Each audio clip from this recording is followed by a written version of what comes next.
cid guriga dhexdiisa ama qolka ku jirtayna aynan jirin. markii halkan soo istaagay waxa uu ku jawaabay inuu dood sharci ka qabo. doodii sharci markuu wuxuu ku jawaabo garan waayena qareennadaas soo dhex galay dood bay soo bandhigeen. doodii xafiiska xiriirka guud qarankana waa ka jawaabay. maxkamadana go'aan ka gaadhay si waafaqsan cadeymo loo keeni karo ama lagu ifin karo. waxa uu sheegay sababta uu baxsaday inay ahayd in deegaankaas ay ku badnaayeen darajada koowaad markii la marayay ama qareennadu u sheegeen dadka ehelka gabadha wixii ka baxsanay guriga ganjeelkiisa dhacdada ka hor ama dhacdada kadib. mar haddii markaa la nasaqay maragii oo xukunka lagu nasaqay, midda keliya oo soo hartay waxay ahayd in la helo oo lagu kabo qiraal. ayaan darase lama raadinin waana laga jeestay. sababtu waxaa waaye isla garsoorihii horgeynta loogu geeyey eedaysanaha ee ka qoray horgeynta waafajiyeyna qodobka 60 itaan fal. haddii marka rabitaan fal aysan jirin kana imaanin eedaysanaha, waxaa meel looga dhacay oo xukunka oo ka hor imaanaya qodobka 23aad ee xeerka ciqaabta. wuxuu leeyahay marka midda keliya oo soo hartay waxay ahayd in la helo oo lagu kabo qiraal. ayaan darase lama raadinin waana laga jeestay. sababtu waxaa waaye isla garsoorihii horgeynta loogu geeyey eedaysanaha ee ka qoray horgeynta waafajiyeyna qodobka 68aad xeerka habka ciqaabta ayaa guddoonka maxkamadda garsoore ka ahaa ee guddoominayay. marka wixii horgeynta loogu keenay ee uu eedaysanaha ka qoray wax ka gedisan oo xukunka tilmaama aa lagu soo saaray.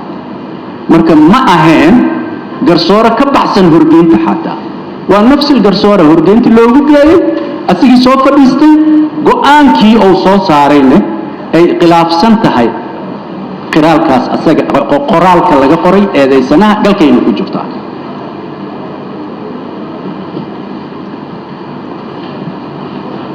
xarafka ay ka timid rabitaan fal.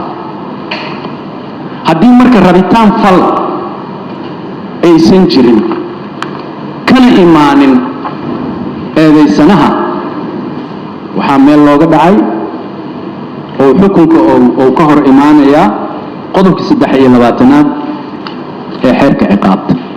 wuxuu leeyahay marka qodobka 23aad ee xeerka ciqaabta si caadi ah u bayaaninaya. mudane guddoomiye wuxuu leeyahay qofna looma ciqaabi karo fal ama fal la'aan. bimacnaa fal inuu fal qalad ah sameeyo ama uu ka istaago qofna looma ciqaabi karo. uu sharciga dembi u aqoonsan yahay haddii uusan ku samayn ogaasho iyo qof bini aadan ah kamana suurtoodo. waxaan saa u leeyahay xilligaa asaga ah qolka cidi kuma jirin. wuxuu maxkamadda horteeda ka caddeeyey ee uu sheegay inuu u tagay oo ku yidhi waa soo gubay qolkaasi, kana inaan gubtaan rabaa ee iiga bax. action kuma samaynin. haddii marka qolkaa asaga ah ee uu soo gubay oo loo dhigay inuu ka soo waayo ama ayan ku jirin, inta muxuu ugu gubi waayey? maxay isugu guban weyse? muxuuna u guban waayey qolkan?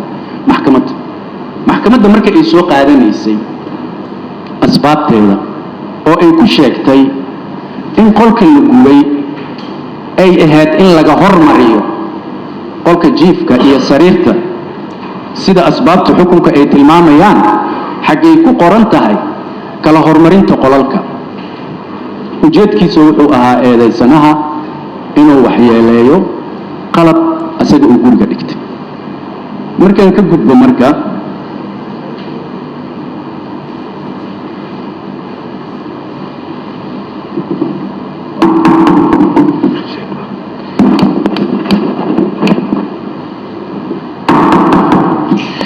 كنت بنات وضح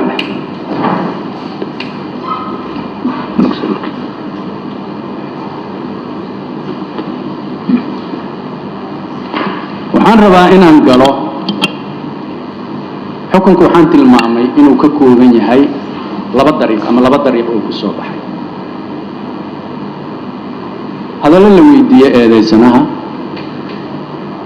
ay maxkamaddu si kale u qaadatay iyo aragti garsoore marka wanaha cid guriga dhexdiisa ama qolka ku jirtayna aynan jirin dacwadiina weli ay ku socoto wareegii asaga ahaa oo aynan jirin meel cadeymo looga keeni karo ama lagu dhifin karo maxkamadda waxaan uga mahadcelinaa dhegaysiga ay u yeelatay soo gudbinteena raacfaanka ee aan maanta u soo gudbinay